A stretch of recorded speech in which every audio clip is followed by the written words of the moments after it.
Karnataka prime ಟೈಮ್ಗೆ ಮತ್ತೊಮ್ಮೆ ಸ್ವಾಗತ. ನಾನು ಶ್ರೀಪಾದ್ ಪಾಟೀಲ್. ಸುದ್ದಿಗಳನ್ನು ಗಮನಿಸ್ತಾ ಹೋಗೋಣ ವೀಕ್ಷಕರೇ. ಮೊದಲನೇದಾಗಿ ಕರ್ನಾಟಕದಲ್ಲಿ ಎಲ್ಪಿಜಿ ಸಿಲಿಂಡರ್ ಕೊರತೆ ಸಮಸ್ಯೆ 10ನೇ ದಿನಕ್ಕೆ ಕಾಲಿಟ್ಟಿದೆ. ಇರಾನ್ ಇಸ್ರೇಲ್ ಯುದ್ಧದಿಂದಾಗಿ ಹೋಟೆಲ್ಗಳು, ರೆಸ್ಟೋರೆಂಟ್ಗಳು ಮುಚ್ಚುವ ಹಂತಕ್ಕೆ ತಲುಪಿವೆ. ಆಹಾರೋತ್ಪನ್ನಗಳ ರಫ್ತು ಮತ್ತು ಕುಕ್ಕುಟೋದ್ಯಮಕ್ಕೂ ಕೂಡ ಭಾರಿ ಹೊಡೆತ ಬಿದ್ದಿದೆ. ಲಕ್ಷಾಂತರ ರೂಪಾಯಿ ನಷ್ಟವಾಗ್ತಾ ಇದೆ.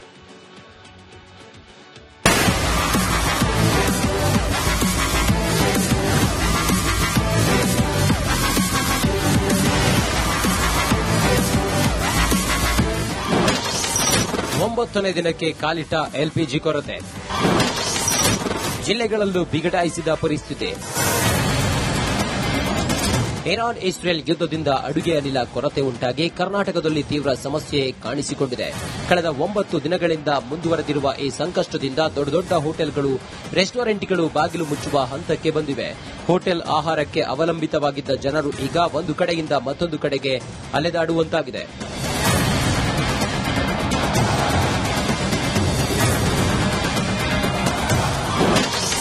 ಸಿಲಿಂಡರ್ ಇಲ್ಲದೆ ಹೋಟೆಲ್ ಕ್ಲೋಸ್.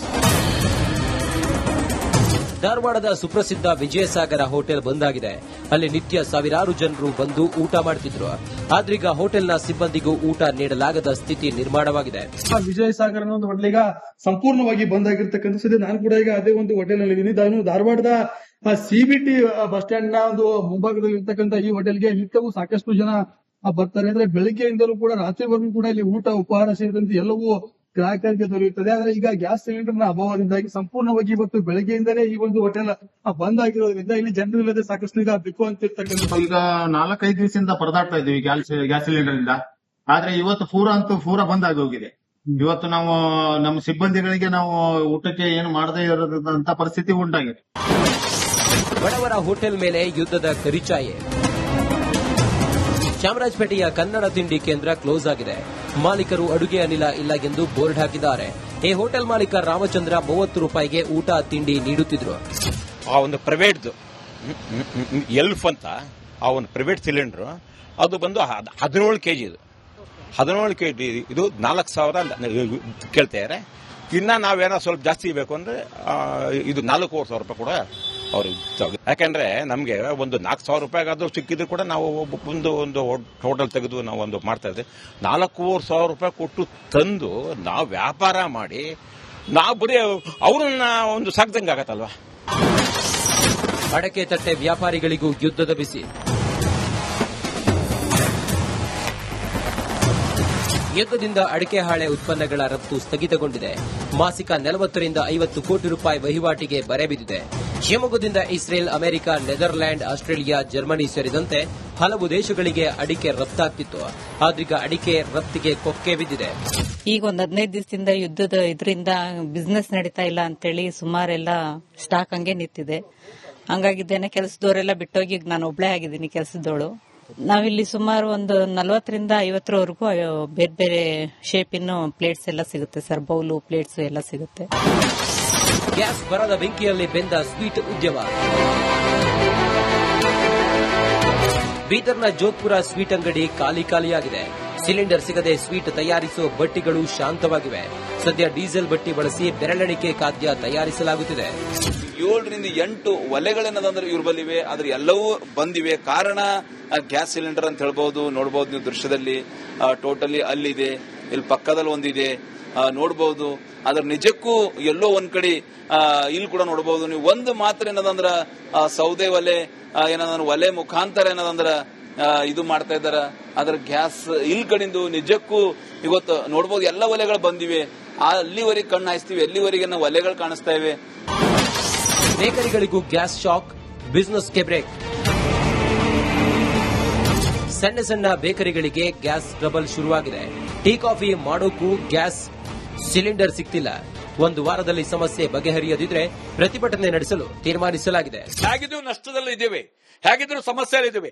ಸಂಪೂರ್ಣವಾಗಿ ಅಂಗಡಿ ಮುಂಗಟ್ಟುಗಳು, ಸಂಪೂರ್ಣವಾಗಿ ಬೇಕರಿಗಳನ್ನ ಬಂದ್ ಮಾಡಿ, ಸಂಪೂರ್ಣವಾಗಿ ಏನು ಈ ಗ್ಯಾಸ್ ಯೂಸ್ ಮಾಡುವಂತ ಹೋಟೆಲ್ಗಳನ್ನ ಬಂದ್ ಮಾಡಿ ನಾವು ಹೋರಾಟ ಮಾಡೋದ್ರ ಬಗ್ಗೆ ಎಲ್ಲಾ ಸಂಘಟನೆಗಳನ್ನ ವಿಶ್ವಾಸಕ್ಕೆ ತಗೋಬೇಕು ಮತ್ತು ಎಲ್ಲಾ ಹೋಟೆಲ್ ಮಾಲೀಕರು, ಬೇಕರಿ, ಕಾಂಡಿಮೆಂಟ್ಸ್ನವರನ್ನ ವಿಶ್ವಾಸಕ್ಕೆ ತಗೊಂಡು ದೊಡ್ಡ ಮಟ್ಟದಲ್ಲಿ ಇತಿಹಾಸ ನಿರ್ಮಾಣ ಆಗುವ ರೀತಿಯಲ್ಲಿ ಒಂದು ಹೋರಾಟಕ್ಕೆ ಕರೆ ಕೊಡಬೇಕು ಅನ್ನೋ ನಿಟ್ಟಿನಲ್ಲಿ ಮಹತ್ವದ ಸಭೆಯನ್ನ ಮಾಡ್ತಾ ಇದ್ದೇವೆ. ಬಳ್ಳಾರಿ ಜೀನ್ಸ್ ಉದ್ಯಮಕ್ಕೂ ಯುದ್ಧದ ಬಿಸಿ. ಜೀನ್ಸ್ಗೆ ಬಳಸುವ ಕೆಮಿಕಲ್ ಸರಬರಾಜು ಸ್ಥಗಿತಗೊಂಡಿದ್ದು ಬಳ್ಳಾರಿ ಜೀನ್ಸ್ ಉದ್ಯಮ ಸಂಕಷ್ಟಕ್ಕೆ ಸಿಲುಕಿದೆ. 40 ರೂಪಾಯಿಯ ಕೆಮಿಕಲ್ ಈಗ 150 ರೂಪಾಯಿಗೆ ಸಿಗುತ್ತಿದೆ. ಆದ್ದರಿಂದ ಜೀನ್ಸ್ ಉತ್ಪಾದನೆ 50ರಷ್ಟು ಕುಸಿದಿದೆ. ಕೆಮಿಕಲ್ ಅನ್ನ ಹಾಕುವುದ್ರ ಮೂಲಕ ಕಲರ್ ನ ಚೇಂಜ್ ಮಾಡ್ತಾ ಇದ್ರು. ಈ ದೃಶ್ಯದಲ್ಲಿ ನೀವೇನ್ ಪ್ಯಾಂಟ್ ಗಳನ್ನ, ಬೇರೆ ಬೇರೆ ಉಡುಪುಗಳನ್ನ ನೋಡ್ತಿದ್ದೀರಾ, ಇದು ಆರಂಭಿಕವಾಗಿ ಇದು ಡಾರ್ಕ್ ಆಗಿ ಬರುತ್ತೆ. ಅದಕ್ಕೆ ಬೇರೆ ಬೇರೆ ಕಲರ್ ಗಳನ್ನ ಹಾಕುವ ಮೂಲಕ ಬೇರೆ ಬೇರೆ ಕಲರ್ ನ ಉಡುಪುಗಳನ್ನ ಇಲ್ಲಿ ತಯಾರು ಮಾಡ್ತಾ ಇದ್ರು. ಆದ್ರೆ ಈಗ ಯುದ್ಧ ನಡೀತಾ ಇರತಕ್ಕಂತ ಹಿನ್ನೆಲೆಯಲ್ಲಿ ಈಗ ಕೆಮಿಕಲ್ ಸಪ್ಲೈ ಕಡಿಮೆ ಆಗ್ತಾ ಇರತಕ್ಕಂಥದ್ದು. ಅದರಲ್ಲೂ ಪ್ರಮುಖವಾಗಿ ಪೊಟ್ಯಾಷಿಯಂ ಪರಮಾಂಗನೇಟ್ ಆಗಿರ್ಬೋದು, ಹೈಡ್ರೋಜನ್ ಫ್ಲೋರೈಡ್ ಆಗಿರ್ಬೋದು, ಬೇರೆ ಬೇರೆ ಕೆಮಿಕಲ್ ಗಳನ್ನ ಇಲ್ಲಿ ಬಳಕೆ ಮಾಡ್ತಾ ಇದ್ರು. ಅವೆಲ್ಲವನ್ನು ಕೂಡ ಈಗ ಅಲ್ಲಿಂದ ಸ್ಥಗಿತ ಮಾಡಿರ್ತಕ್ಕಂಥ ಹಿನ್ನೆಲೆಯಲ್ಲಿ ಈಗ ಸಾಕಷ್ಟು ಹೊಡೆತ ಬಿದ್ದಿದೆ ಜೀನ್ಸ್ ಉದ್ಯಮಿದಾರರಿಗೆ. ಮಧ್ಯಪ್ರಾಚ್ಯ ಪ್ರದೇಶದ ಯುದ್ಧದ ಪರಿಣಾಮ ಕೇವಲ ಎಲ್ಪಿಜಿ ಸಿಲಿಂಡರ್ ಕೊರತೆಗಷ್ಟೇ ಸೀಮಿತವಾಗದೆ ಹೋಟೆಲ್ ಉದ್ಯಮ, ರಫ್ತು ವಲಯ ಮತ್ತು ಪೌಲ್ಟ್ರಿ ಸೇರಿದಂತೆ ಹಲವಾರು ಕ್ಷೇತ್ರಗಳಿಗೆ ಭಾರಿ ಹೊಡೆತ ನೀಡಿದೆ. ಸಮಸ್ಯೆಗೆ ತಕ್ಷಣ ಪರಿಹಾರ ಕಂಡುಕೊಳ್ಳಬೇಕು ಎಂದು ವ್ಯಾಪಾರಿಗಳು ಹಾಗೂ ಸಾರ್ವಜನಿಕರು ಸರ್ಕಾರವನ್ನ ಆಗ್ರಹಿಸುತ್ತಿದ್ದಾರೆ. Bureau report, Republic Kannada. Karnataka prime ಟೈಮ್ಗೆ ಮತ್ತೊಮ್ಮೆ ಸ್ವಾಗತ. ನಾನು ಶ್ರೀಪಾದ್ ಪಾಟೀಲ್. ಸುದ್ದಿಗಳನ್ನ ಗಮನಿಸ್ತಾ ಹೋಗೋಣ ವೀಕ್ಷಕರೇ. ಮೊದಲನೇದಾಗಿ ಕರ್ನಾಟಕದಲ್ಲಿ ಎಲ್ಪಿಜಿ ಸಿಲಿಂಡರ್ ಕೊರತೆ ಸಮಸ್ಯೆ 10ನೇ ದಿನಕ್ಕೆ ಕಾಲಿಟ್ಟಿದೆ. ಇರಾನ್ ಇಸ್ರೇಲ್ ಯುದ್ಧದಿಂದಾಗಿ ಹೋಟೆಲ್ಗಳು, ರೆಸ್ಟೋರೆಂಟ್ಗಳು ಮುಚ್ಚುವ ಹಂತಕ್ಕೆ ತಲುಪಿವೆ. ಆಹಾರೋತ್ಪನ್ನಗಳ ರಫ್ತು ಮತ್ತು ಕುಕ್ಕುಟೋದ್ಯಮಕ್ಕೂ ಕೂಡ ಭಾರಿ ಹೊಡೆತ ಬಿದ್ದಿದೆ. ಲಕ್ಷಾಂತರ ರೂಪಾಯಿ ನಷ್ಟವಾಗ್ತಾ ಇದೆ.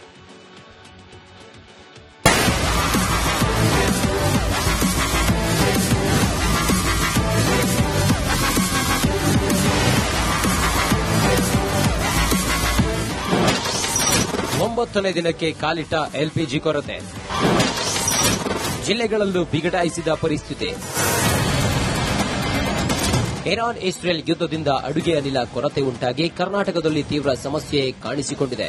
ಕಳೆದ 9 ದಿನಗಳಿಂದ ಮುಂದುವರೆದಿರುವ ಈ ಸಂಕಷ್ಟದಿಂದ ದೊಡ್ಡ ದೊಡ್ಡ ಹೋಟೆಲ್ಗಳು, ರೆಸ್ಟೋರೆಂಟ್ಗಳು ಬಾಗಿಲು ಮುಚ್ಚುವ ಹಂತಕ್ಕೆ ಬಂದಿವೆ. ಹೋಟೆಲ್ ಆಹಾರಕ್ಕೆ ಅವಲಂಬಿತವಾಗಿದ್ದ ಜನರು ಈಗ ಒಂದು ಕಡೆಯಿಂದ ಮತ್ತೊಂದು ಕಡೆಗೆ ಅಲೆದಾಡುವಂತಾಗಿದೆ.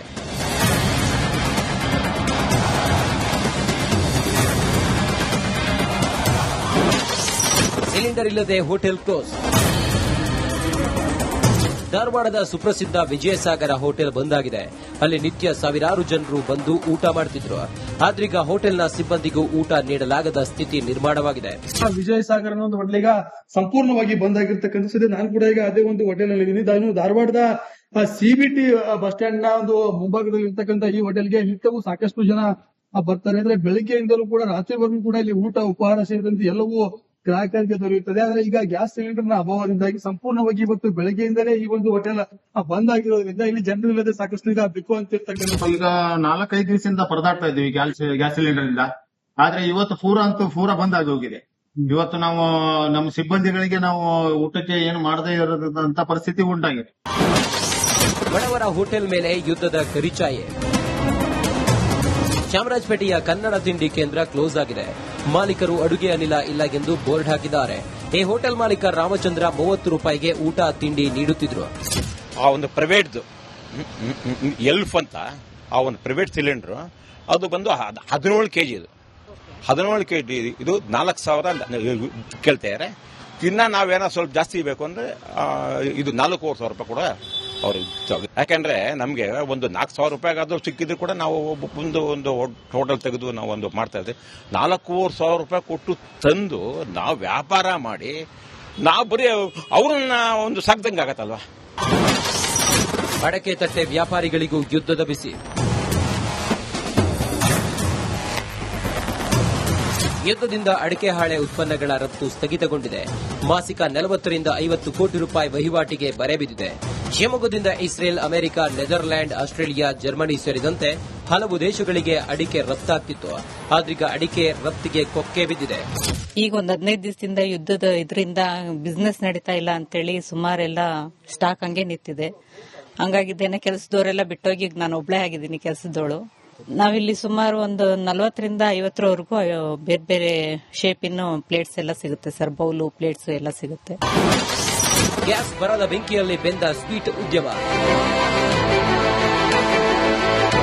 ಬೀದರ್ನ ಜೋಧ್ಪುರ ಸ್ವೀಟ್ ಅಂಗಡಿ ಖಾಲಿಯಾಗಿದೆ. ಸಿಲಿಂಡರ್ ಸಿಗದೆ ಸ್ವೀಟ್ ತಯಾರಿಸುವ ಬಟ್ಟಿಗಳು ಶಾಂತವಾಗಿವೆ. ಸದ್ಯ ಡೀಸೆಲ್ ಬಟ್ಟಿ ಬಳಸಿ ಬೆರಳೆಣಿಕೆ ಖಾದ್ಯ ತಯಾರಿಸಲಾಗುತ್ತಿದೆ. 7ರಿಂದ 8 ಒಲೆಗಳೇನದಂದ್ರೆ ಇವ್ರ ಬಲ್ಲಿವೆ, ಆದ್ರೆ ಎಲ್ಲವೂ ಬಂದಿವೆ. ಕಾರಣ ಗ್ಯಾಸ್ ಸಿಲಿಂಡರ್ ಅಂತ ಹೇಳ್ಬಹುದು, ನೋಡಬಹುದು ನೀವು ದೃಶ್ಯದಲ್ಲಿ.